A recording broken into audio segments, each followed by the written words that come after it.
In a previous video, I covered the infamous death of Hisashi Ouchi, the Japanese nuclear technician from the JCO Tokimura plant who suffered a fatal blast of radiation in 1999. Ouchi was treated at the University of Tokyo Hospital for 83 days before finally dying. His death was slow, agonizing, and gruesome. The radiation nearly wiped out his white blood cell count to 0 and broke his chromosomes into pieces, meaning his cells could no longer reproduce. He sustained horrible radiation burns and extensive organ damage, and suffered a series of heart attacks near his final days before finally, mercifully, dying. This video is not about Ouchi, however, whose story is finished.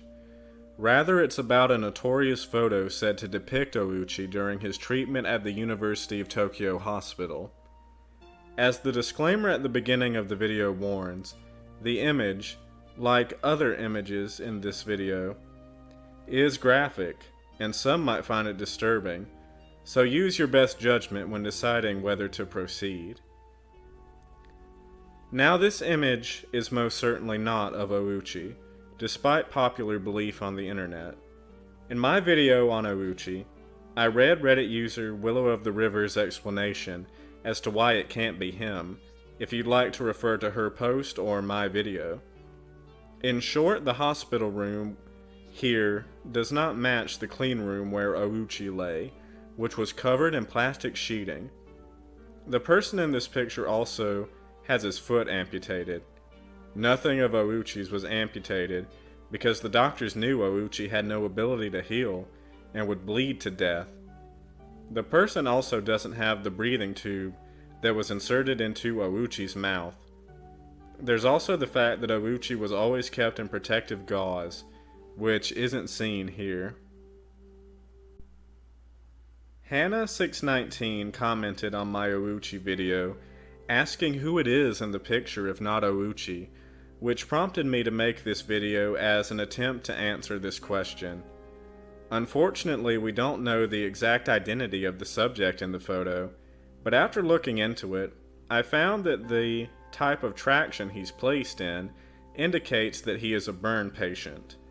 Naturally, I first went to Reddit for answers, and from a post there by user Tavuzu about the photo, I was led to 2 books, Total Burn Care and Principles and Practice of Burn Surgery.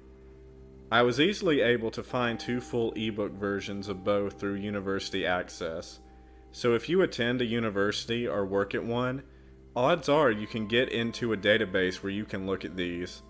If not, you can always purchase them if you are curious. First, we'll look at page 528 from chapter 47 of Total Burn Care, titled Comprehensive Rehabilitation of the Burn Patient. Here we see a close-up of banjo external fixators on a patient's fingers, which we also see in the supposed Ouchi photo. This is one device part of a skeletal suspension and traction system that burn victims are often placed in for the protection of skin grafts, and so they may be handled without doctors applying pressure to their skin. Burn patients don't spend all their time in these traction apparatuses though, unlike Ouchi who was bedbound. Sometimes they are removed for ambulation, that is, walking, and other exercise. On page 538 we see a patient in a tilt table getting ready to walk. Notice that he has a prosthetic foot. Notice also that the room looks similar to the one in the supposed Ouchi photo, including a curtain with an identical pattern. I can't say for certain, but I wouldn't be shocked if the patient here and the patient in the supposed Ouchi photo are one and the same. Then there's the other book, Principles and Practices of Burn Surgery, which contains some images similar to the alleged Ouchi photo. In this photo, the patient is being positioned for surgery while in the traction system. Notice the patient's foot has been amputated, like we've seen in the other photos, though it's not certain if it's the same patient. The caption on this photo tells us that patients like these are placed in a Clinitron air bed, which is a special therapy bed that uses air fluidized therapy. It's basically designed to simulate immersion in water to help reduce friction and pressure and help wounds heal faster. This would explain why the person in the supposed Ouchi photo seems to be sinking into the bed. Farther into the book, we see a picture of a patient with a prosthetic foot engaged in prosthetic training at a later stage of recovery. It's not certain if it's the patient in the supposed Ouchi photo, but even if this isn't the case, it serves to show that the kind of injuries received by the person said to be Ouchi in that infamous image actually has a treatable condition, unlike Ouchi, whose fate was sealed the second he received an incredibly high dose of radiation in that accident at the Tokemura plant. So, in the end, even though this patient's condition looks dire, his chances of survival are high with proper treatment. Nonetheless, this is definitely an image with a lot of shock power. We can easily believe it does indeed depict Ouchi without the proper context. But severe thermal burns like we see here are actually treated successfully all the time. I'm not going to say directly what hospital this was taken at, as I'm not 100% certain I'm correct and don't know if the hospital in question wants me associating them with a shock image that's been floating around the internet for years now. But I will say that the general consensus online is that it is a renowned pediatric burn ward located in Texas. David Herndon, one of the authors of both textbooks I mentioned in this video, is affiliated with the hospital I'm referencing, which could be an indication that the supposed Ouchi photo was taken at this hospital. Given that the images in Herndon's books greatly resemble the supposed Ouchi photo, and might even depict the same patient. If the patient depicted in the supposed Ouchi photo is young, assuming that he was in a pediatric burn ward, then he had his whole life ahead of him. And even though we don't know exactly who he is, I'm now confident that he received effective treatment for his burns and went on to live a long and healthy life.